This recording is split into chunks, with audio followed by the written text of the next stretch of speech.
বার্থডেতে কি আমাকে সারপ্রাইজ দিল তা নিয়ে থাকছে আজকের ব্লগ। হ্যালো, আসসালামু আলাইকুম। আমি রিমা ব্লগ থেকে চলে আসলাম। আমি রিমা। আপনাদের ভাইয়া আমাকে খুব সুন্দর একটা সারপ্রাইজ দিয়েছে এই দূর প্রবাস থেকে। সত্যি আমি অনেক অনেক বেশি খুশি হয়ে গেছি, কারণ ও যেহেতু আমার কাছে নাই আর ওর বার্থডেটা আমি ভুলেই গেছিলাম যে ওর বার্থডে ছিল, কিন্তু আমি ভুলি নাই, ওরে বলি নাই, কিন্তু ওরে বলছি কখন দিনের বেলা বলছি, কিন্তু ও আমাকে অনেক আগেই রাত 12টার আগেই বলে ফেলছে যে শুভ জন্মদিন প্রিয় বউ, আর এত সুন্দর করে যে লিখছে আমি কখনো ভাবতে পারি নাই। আর আমার আপু আমাকে নিয়ে বাটাতে চলে গেছে যে জুতা কেনার জন্য। আমি বললাম না, আমার জুতা লাগবে না, আমি যে জুতাটা পছন্দ করছি ওই জুতার কালারটা ছিল না, আর ওই জুতাটা আমার অনেক পছন্দ হয়েছে, কিন্তু এটার অ্যাশ কালারটা আমার একটু ভালো লাগে নাই, হোয়াইট কালারটা ছিল না অ্যাভেলেবেল, তার জন্য কিনি নাই। আর এই তো চলে এসেছি আমরা খাওয়া দাওয়া করার জন্য, কারণ দুপুরে খাওয়া দাওয়া করি নাই। এখন খাওয়া দাওয়া করে তারপরে আমরা এখান থেকে চলে যাই কেক টেক কেনার জন্য। আপনাদের ভাইয়া সারপ্রাইজ দিয়েছে বলে কথা, তাই না? সবটা টিট আপনাদের ভাইয়াই দিয়েছে, আমার কাছে 1 টাকাও ছিল না, আপনাদের ভাইয়া সব কিছু টাকা দিয়েছে।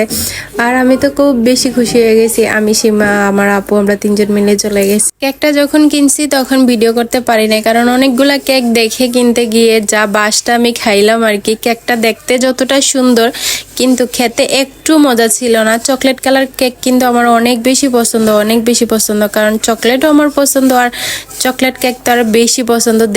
দেখেন আমি কত খুশি হয়ে গেছি। কেকটা বাসায় এনেও আমি অনেকটা খুশি ছিলাম, কিন্তু যখন কেকটা কাটছি সবাই মিলে কেকটা যখন খাইতে গেছি তখন একদম বাজে ছিল, একটু মজা ছিল না কেকটা, কারণ কেকটা মনে হয় বাসি ছিল। আমার বার্থডে নিয়ে কোনো প্ল্যান ছিল না, কোনো কিছুই ছিল না, হঠাৎ করে এত বড় একটা সারপ্রাইজ পেয়ে গেছি। সত্যি আমি অনেক অনেক বেশি খুশি হয়ে গেছি।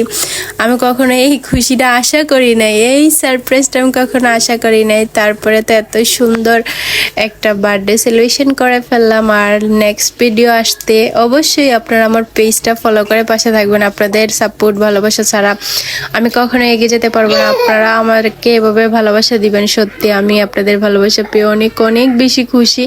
আর আপনারা সবাই আমার পেজটা ফলো করে পাশে থাকবেন, কারণ আপনাদের সাপোর্ট ভালোবাসা অনেক অনেক দূর যেতে পারবো। আর এই যে দেখেন গাইস, আমার বাহিনীটি সব বসে গেছে ফুটকাগুলো ফুলানোর জন্য। আমি কতটা খুশি তার চেয়ে বেশি খুশি ওরা, কারণ আমার বাহিনীর দল আছে, কারণ আমি কিছু করা লাগে না, আমি কিছু নিয়ে আসলে ওরাই সব কিছু করে। তো আমি দেখতেছিলাম যে এগুলা লিক আছে কিনা, তো এই তো ওরা সবাই, আনিকা, বাদন সবাই মিলে এগুলো ফুলাইতেছে। তো আমাকে বলতেছে যে রোজা সবাই ভালো থাকবেন আর আমার জন্য দোয়া করবেন যাতে আগামী বছরগুলো অনেক অনেক ভালো যায়, আর আপনাদের জন্য আমার অনেক অনেক দোয়া ভালোবাসা থাকবে। তো সবাইকে আসসালামু আলাইকুম, সবাইকে অনেক অনেক ভালোবাসা।